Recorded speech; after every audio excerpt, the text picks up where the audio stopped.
Today we will read Beauty and the Beast. This reading of the fairy tale contains relaxing music. If you want stories without music, please write us in the comments. We hope you enjoy. Now close your eyes and relax.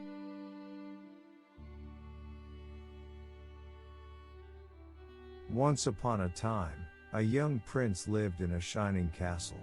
One cold night an old beggar woman arrived, offering him a single rose if he would let her take shelter from the cold. But because of her ugliness, he turned her away. Suddenly she changed into a beautiful enchantress. To punish the prince, she turned him into a terribly ugly beast. Then she gave him a magic mirror and the rose, telling him it would bloom until his 21st year. To break the spell, he must love another and earn that person's love before the last petal fell. In a small village nearby, a beautiful young woman named Belle hurried through town. She greeted the people and then rushed to her favorite shop, the bookstore. The owner gave her a book as a gift. A dreamy look crossed Belle's face. "It's my favorite. Far-off places, daring sword fights, magic spells, a prince in disguise." "Oh, thank you very much." Belle rushed outside, reading as she walked. As Belle walked, a handsome hunter named Gaston ran after her. "Belle, the whole town's talking about you. It's not right for a woman to read. It's about time you got your nose out of those books and paid attention to more important things, like me." Belle tried to get away without being rude, but Gaston's friend, Le Fou, joined them and began to insult Maurice, her father, who was an inventor. "My father's not crazy. He's a genius." As Belle spoke, an explosion boomed from her father's house, so she started to run. At the house, Belle found her father and told him what the villagers were saying about her. "They think I'm strange, Papa." "Don't worry, Belle. My invention's going to change everything for us. We won't have to live in this little town forever." Belle's father got up on his horse named Philippe, and set off for the fair with his new invention. Belle waved, "Goodbye. Good luck." But soon the horse was lost in a dark, misty forest. As Maurice paused to look around, he saw two yellow eyes staring out of the darkness. It was a wolf. The horse jumped up and ran away. Terrified, Maurice ran through the forest with the wolves behind him. When he reached a tall, heavy gate, he dashed inside, slamming the gate on the wolf whose sharp teeth snapped at his leg. Still trembling, Maurice turned to see a huge, grand castle. "Hello? I've lost my horse, and I need a place to stay for the night." "Of course, sir. You are welcome here." Maurice turned around. He could see no one. Then he looked down and saw a big wall clock with a cold, frowning face.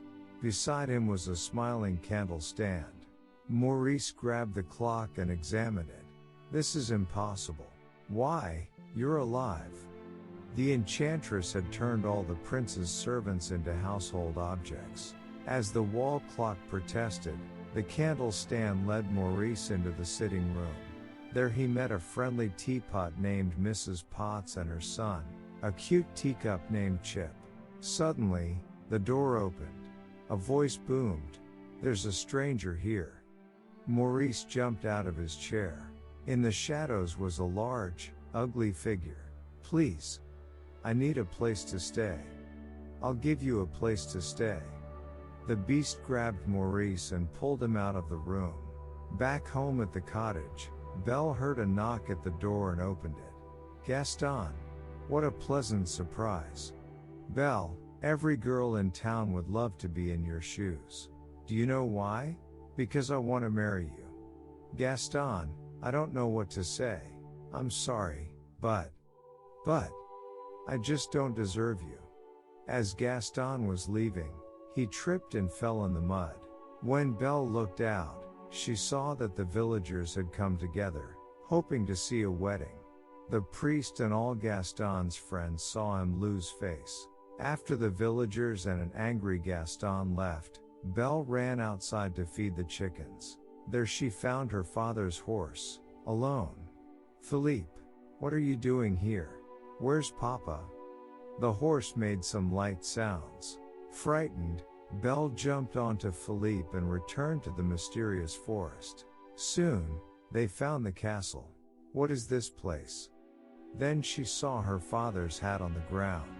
Belle hurried inside the gloomy castle and wandered down the wide, empty corridors. "Papa? Are you here? It's Belle." No one replied, but Belle didn't know that the enchanted things had seen her. With joy, the candle stand danced around the wall clock. "Don't you see? She's the one? She has come to break the spell." Without noticing them, Belle continued to search for her father. Finally, Belle discovered Maurice locked in a tower. "Papa, we must get you out of there." Suddenly she heard a voice from the shadows. "What are you doing here?" Belle gasped. "Please let my father go. Take me instead." "You would take his place?" Belle asked the voice to come out into the light. She was horrified when she saw the huge, ugly beast. To save her father, Belle agreed to stay in the beast's castle forever. The beast pulled Maurice out of the castle and threw him into a carriage that would take him back to his home in the town. There, he entered a tavern where he saw Gaston surrounded by his friends. "Please, I need your help. A horrible beast has locked Belle in a dungeon." "Does it have cruel, sharp teeth?" one villager joked. Maurice grabbed the man's coat. Yes. Will you help me?" "We'll help you, old man." Gaston and his pals threw the inventor out. But Maurice's story gave Gaston an idea. At the castle, Belle nervously followed the beast upstairs. He paused for a moment. "The castle is your home now, so you can go anywhere you like. Except the West Wing." Belle stared back. "What's in the West Wing?" "You must not go there. It's forbidden." The beast opened the door to her room. "You will join me for dinner." "That's not a request." After the beast left, Belle threw herself on the bed. "I'll never escape from this prison, or see my father again." That night, Belle refused to eat with the beast. Instead, she crept downstairs to the kitchen. All the enchanted things gave her food and entertained her. The wall clock agreed to take her on a tour. Belle halted beneath a dark staircase. "What's up there?" "Nothing, absolutely nothing of interest in the West Wing." But when the wall clock wasn't looking, Belle slipped away and ran up the staircase to a long hallway lined with broken mirrors. She slowly and carefully opened the door and entered a dark, dirty room. On the floor were broken furniture, torn curtains, and gray, broken bones. The only living thing was a rose, shining from under a glass bowl. Enchanted, Belle lifted the cover and touched one soft, pink petal. She did not hear the beast enter the room. "I warned you never to come here." The beast walked towards Belle. Get out! Get out!" Terrified by his anger, Belle turned and ran. She rushed past the wall clock and the candle stand as she fled the castle. "Promise or no promise, I can't stay here another minute." She found Philippe, the horse, and they galloped through the snow until they met a pack of angry, hungry wolves. Terrified, the horse stood up and Belle fell to the ground. When Belle tried to defend Philippe, the wolves attacked her. Suddenly, a large paw pulled the animals away from her. It was the beast. As Belle tried to get to her feet, the wolves turned and attacked the beast. When the fight ended, the surprised wolves ran away and the beast collapsed, wounded. Belle knew that this was her chance to escape, but when she looked at the fallen beast, she could not leave him. "Here, lean against Philippe. I'll help you back to the castle." Meanwhile, in the town, Gaston and LeFou were plotting to have put Maurice in a madhouse unless his daughter, Belle, agreed to marry Gaston. Back at the castle, Belle cleaned the beast's wounds and thanked him for saving her life. Later, she was quite surprised when he showed her a beautiful library. "I can't believe it. I've never seen so many books in all my life." The beast smiled for the first time. "Then it's yours."